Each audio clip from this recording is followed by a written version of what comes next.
Hello दोस्तों, स्वागत करता हूं आप सभी का हमारे YouTube चैनल, जहां हम एक से एक ज़बरदस्त मूवीज़ की हिंदी में इजी और डिटेल्ड एक्सप्लेनेशन करते हैं।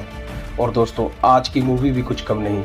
आज की मूवी का नाम है जूलियाज आइज। ये मूवी 2010 में स्पेनिश लैंग्वेज में रिलीज हुई थी।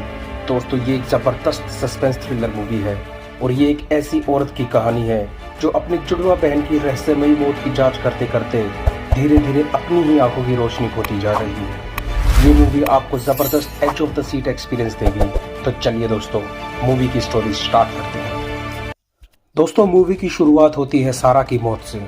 सारा और जूलिया तो जुड़वा बहनें हैं। इन दोनों को ऐसी बीमारी है जिससे इनकी आंखों की रोशनी उम्र के साथ साथ धीरे धीरे खत्म होती जा रही है। सारा जैसे ही सुसाइड करती है तो जूलिया को महसूस हो जाता है कि कुछ ठीक नहीं। तो वो अपने पति के साथ, जिसका नाम आइजक होता है, सारा के घर जाती है। वो दोनों सारा को खूब आवाज़ें लगाते हैं लेकिन कोई जवाब ना आए। आइजक जब बेसमेंट में गया तो सारा की झूलती हुई लाश को देखकर उसकी आंखें फटी की फटी रह गई।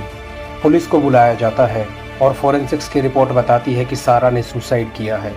तो जूलिया कहती है कि सारा तो डोनर का वेट कर रही थी, वो सुसाइड कैसे कर सकती है। जूलिया सारा की तस्वीर को देखती है और अचानक से लाइट आ जाती है। लाइट के आते ही म्यूजिक प्लेयर अपने आप ही ऑन हो जाता है, जिससे ये पता चलता है कि ये पहले से ही चल रहा था। जूलिया बताती है ये गाना तो सारा को बिल्कुल भी पसंद नहीं था, तो फिर वो इसे क्यों सुन रही थी। आइजक जूलिया को समझाता है कि वो पहले ही अपना 20% विजन खो चुकी है और अगर उसने ज़्यादा स्ट्रेस लिया तो वह उसे बहुत जल्द अंधा कर सकता है। सारा की फ्यूनरल पर बस उसका एक पड़ोसी आता है जिसका नाम होता है ब्लास्को। ब्लास्को बताता है कि उसकी बेटी लिया सारा की दोस्त थी। ब्लास्को चला जाता है और आइजक जूलिया को शांत कराने में लग जाता है। लेकिन जूलिया ने जब देखा आइजक तो उसके सामने खड़ा है तो पीछे से उसके कंधे पर हाथ किसने रखा। जब वो पीछे मुड़ी तो वहाँ कोई भी नहीं था। फिर इंस्पेक्टर बताता है कि मौका वारदात से जो फिंगरप्रिंट्स बरामद हुए हैं उन पर सिर्फ सारा की उंगलियों के निशान हैं। इंस्पेक्टर उसे सोलेडेड से मिलने की सलाह देता है। सोलेडेड एक बूढ़ी और अंधी औरत है जो कि सारा की काफ़ी अच्छी दोस्त थी। जूलिया सोलेडेड से मिलने उसके घर चली जाती है। उसने बताया कि सारा ने बोमेन सेंटर में कुछ नए और जवान दोस्त बनाए थे। बोमेन सेंटर वह जगह होती है जहां अंधे लोगों को देखभाल के लिए रखा जाता है। जूलिया बोमेन सेंटर चली जाती है। वहाँ सारा की दोस्त सारा की ही बातें कर रही होती हैं कि कैसे सारा ने एक नया बॉयफ्रेंड बना लिया था और वो अपने बॉयफ्रेंड के साथ बेला विस्टा के होटल रोमियो में रोमांटिक डेट पर गई थी। जूलिया ये सब चुपचाप खड़ी होकर सुन रही होती है कि तभी उनमें से एक अंधी लड़की को जूलिया की बू आ जाती है। वो बहुत गुस्सा हो जाती है। तब जूलिया ने बताया कि वो सारा की बहन है। तब जाकर वह औरत शांत होती है, लेकिन फिर वो कहती है कि उसे एक और आदमी की बू आ रही है। जूलिया उसका पीछा करती है, लेकिन थोड़ी ही देर में उसका विजन ब्लर होने लगता है और वह बेहोश होकर ज़मीन पर गिर जाती है। थोड़ी देर के बाद जब जूलिया को होश आया तो घर जाकर उसने आइजक को बताया कि सारा का एक बॉयफ्रेंड था और वो आइजक को लेकर बेला विस्टा के होटल रोमियो चली जाती है। जूलिया रिसेप्शन पर अपनी बहन और उसकी बॉयफ्रेंड के बारे में पूछती है। सबने उसकी बहन को देखा था लेकिन किसी ने उसके बॉयफ्रेंड को नहीं। वहाँ खड़ा हुआ एक बूढ़ा वेटर ध्यान से इन सब बातों को सुन रहा था। जूलिया टेबल पर बैठी ही होती है कि इतनी ही देर में एक वेटर आ जाता है। वो भी यही कहता है कि उसे सारा अच्छी तरह से याद है लेकिन उसका बॉयफ्रेंड नहीं, क्योंकि सारा ने उस दिन अपनी आंखों पर वह पट्टी बांधी होती है जो एक ऑपरेशन के बाद बांधी जाती है। जब आइजक आया तो जूलिया ने उसे बताया कि जब सारा का ऑपरेशन हो ही गया था तो उसने सुसाइड क्यों किया। इस पर आइजक ने बताया कि उसने कल ही डॉक्टर से फ़ोन पे बात की थी और डॉक्टर ने ये बताया कि सारा का ऑपरेशन सफल नहीं हो पाया और ये सदमा सारा बर्दाश्त न कर सकी और उसने सुसाइड कर ली।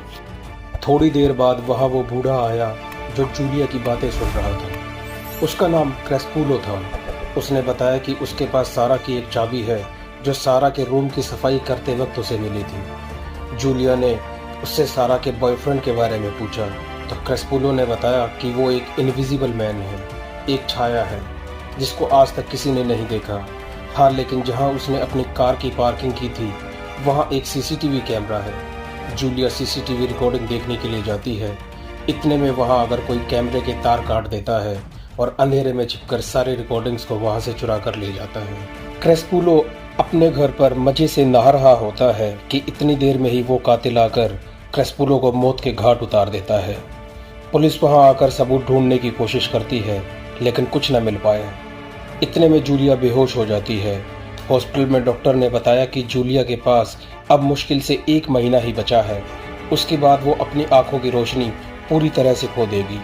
उसे बहुत जल्द ही कोई ना कोई डोनर ढूंढना होगा और ऑपरेशन कराना होगा।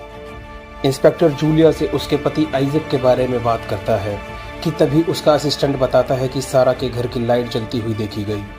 इंस्पेक्टर और जूलिया सारा के घर जाते हैं और वहां जाके उन्होंने जो देखा उसके बाद जूलिया की मानो दुनिया हिल गई। सामने फांसी के फंदे पर एक आदमी झूल रहा है।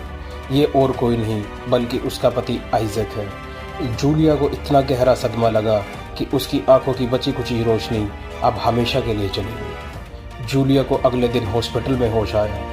वह इंस्पेक्टर ने उसे बताया कि उन्हें आइजक के हाथ का लिखा हुआ एक सुसाइड लेटर मिला है, जिसमें उसने बताया कि सारा और वो पिछले 6 महीने से एक रिलेशनशिप में थे। ये सुनकर जूलिया रोने लगती है, लेकिन डॉक्टर ने एक अच्छी खबर भी सुनाई। उन्होंने बताया कि एक डोनर मिल गया है और हम कल से ऑपरेशन शुरू कर सकते हैं। अगले दिन जूलिया का ऑपरेशन कर दिया जाता है और उसे यह सख्त हिदायत दी जाती है कि चाहे कुछ भी हो जाए, लेकिन अगले 2 हफ्ते से पहले किसी भी हालत में उसे अपनी आंखों की पट्टी नहीं खोलनी। अगर उसने ऐसा किया तो ऑपरेशन नाकामयाब हो जाएगा। जूलिया अपनी बहन सारा के घर चली जाती है। वो अपने केयरटेकर को वो चाबी देती है जो उसे क्रेस्पुलो ने दी थी। केयरटेकर उसे घर के हर ताले में लगा कर देखता है, लेकिन वो चाबी कहीं नहीं लगी। जूलिया उसे की होल्डर पर टांग देती है। अगले दिन जूलिया को इवान नाम का एक पर्सनल केयरटेकर दिया जाता है। इवान उसे एक पर्सनल पेजर देता है जिसकी मदद से वह कभी भी इवान को बुला सकती है। वो इवान को बताती है कि कैसे वो आइजक से मिली थी। वो एक बड़ी ही खूबसूरत सहरा रेगिस्तान की सितारों से जगमगाती हुई रात थी और भावनाओं में बहकर इवान को किस कर लेती है, लेकिन इवान ये कहकर पीछे हट जाता है कि ये सब ठीक नहीं और वहां से चला जाता है। रात के साये में वो कातिल जूलिया को हमेशा के लिए अंधा करने के लिए आ जाता है। जूलिया वहां से भागकर उस पड़ोसी के घर चली जाती है जो अपनी बेटी के साथ सारा की फ्यूनरल अटेंड करने के लिए आया था। उसकी बेटी लिया सारा की अच्छी दोस्त थी। जूलिया उसे पुलिस को फोन करने के लिए कहती है, लेकिन ब्लास्को बोलता है कि फोन के अंदर नेटवर्क नहीं है। फिर वहां से जब ब्लास्को चला जाता है तो जूलिया को उस चाबी के छल्ले की आवाज़ सुनाई देती है और जब वो फ़ोन उठाकर देखती है तो उसके अंदर नेटवर्क भी सुनाई देता है। तभी ब्लास्को वहां आ जाता है और जूलिया के साथ गलत जगह पर छेड़खानी करने लगता है। जूलिया उसे धक्का देकर वहां से भाग जाती है और इवान को पेजर की मदद से वहां बुला लेती है। इवान उसे बचाकर अपने घर ले जाता है। सारा की दोस्त लिया उनका पीछा करते करते इवान के घर तक आ जाती है और बताती है कि चाबी उसके पापा ने नहीं, उसी ने चुराई थी और ये भी बताया कि तुम्हारा केयर टेकर ही असली कातिल है। लेकिन जूलिया को उसकी बात पर रत्ती भर भी भरोसा नहीं था, क्योंकि उसे लगता है कि लिया ये सब अपने पापा को बचाने के लिए कर रही है। लिया फिर भी बार बार कहती है कि आइजक और सारा दोनों को ही तुम्हारे केयर टेकर ने मारा है और वे अपने हर कांड की फोटो को इकट्ठी करके दीवारों पर चिपकाता है। जूलिया को थोड़ा लिया की बातों पर अब भरोसा होने लगा था। उन्होंने वहां से भागने की कोशिश की, लेकिन हर दरवाजे पर ताला लगा हुआ था। जूलिया भागकर बाथरूम में चली जाती है। स्थिति अब करो या मरो की हो गई थी।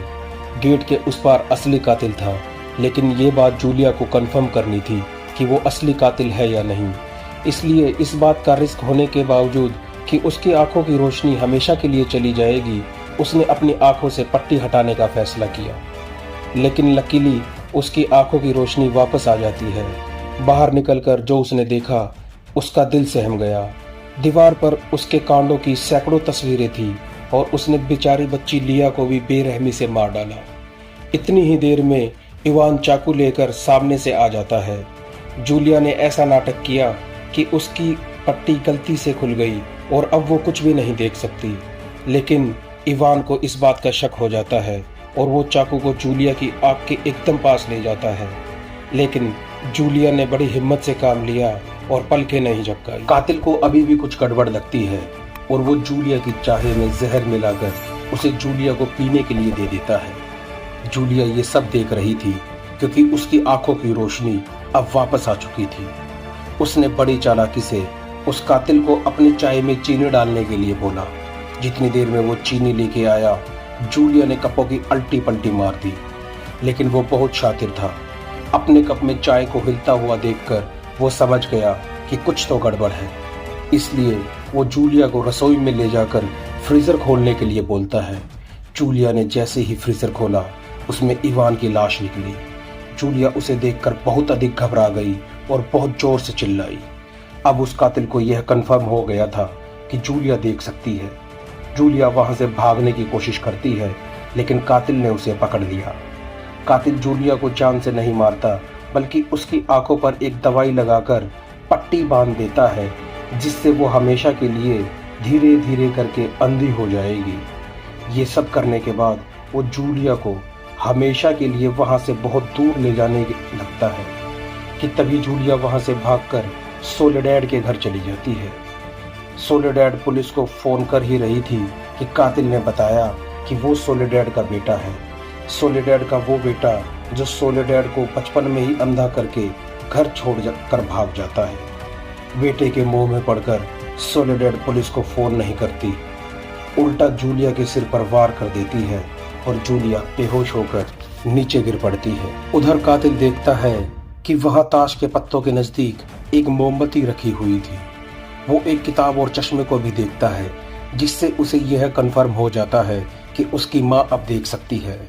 ये बात वो कातिल तनिक भी बर्दाश्त न कर सका कि कोई उसे देखे, इसलिए उसने अपनी माँ की आंख में ऐसा इंजेक्शन लगा दिया जिससे वो दोबारा से हमेशा के लिए अंधी हो जाए। उतनी ही देर में उधर जूलिया को होश आ जाता है। जूलिया के हालात अब ऐसे हैं कि उसके थोड़ी देर के लिए दिखाई देता है और थोड़ी देर के लिए वह अंधी हो जाती है, लेकिन यह बात जरूर कंफर्म थी कि वो थोड़ी देर के बाद पूर्ण रूप से अंधी हो जाएगी। कातिल जूलिया को समझाता है कि वो उससे कितना प्यार करता है, लेकिन वो यह बिल्कुल भी बर्दाश्त नहीं कर सकता कि कोई उसे देखे। जूलिया कहती है कि वो उस कातिल के साथ रहने से अच्छा मरना पसंद करेगी, तो वो कातिल जूलिया को फांसी लगाने का ऑप्शन दे देता है, जैसा कि उसने सारा को दिया था। जूलिया अपने गले में फांसी का फंदा लगा लेती है, लेकिन तभी उसे याद आया कि उसे तो अपनी बहन सारा की मौत का बदला लेना है, और इतना सोचने के बाद वो नीचे उतर जाती है। नीचे उतरने के बाद वो कातिल से गले मिलने के बहाने उसका चाकू निकालकर उसके शरीर में घोंप देती है। कातिल बुरी तरह से चिल्लाया और जूलिया का पीछा करने लगा, लेकिन जूलिया ने बड़ी ही समझदारी से इंस्पेक्टर को फोन कर दिया। कातिल जूलिया को पकड़कर मारने ही वाला था कि तभी वहां इंस्पेक्टर आ जाता है। अपने आप को पुलिस से घिरा हुआ देखकर और यह देखकर कि सब उसी की तरफ देख रहे हैं, वो ये बात बर्दाश्त न कर सका और कातिल ने अपना ही गला अपने ही चाकू से काट डाला। इंस्पेक्टर जूलिया को लेकर हॉस्पिटल जाता है और वहाँ डॉक्टर जूलिया का चेकअप करने के बाद बताता है कि अब उसके पास थोड़ी बहुत देर के लिए ही आंखों की रोशनी बची है। जूलिया हमेशा के लिए अपनी आंखों की रोशनी खो देने से पहले अपने पति आइजैक की डेड बॉडी को देखना चाहती थी। डॉक्टर उसे आइजैक की डेड बॉडी के पास लेकर जाता है। वहां जाकर जूलिया फूट फूट कर रोती है और उसने देखा कि उसके पति आइजैक की तो आंखें ही नहीं थी। पूछने पर डॉक्टर ने बताया कि जिस डोनर ने जूलिया को अपनी आंखें दान में दी थी वो और कोई नहीं बल्कि उसका पति आइजैक ही था। ये बात सुनकर जूलिया फूट फूट कर रोने लगती है और शीशे के सामने आखिरी बार जाकर आइजैक की आंखों से अपने आप को देखती है।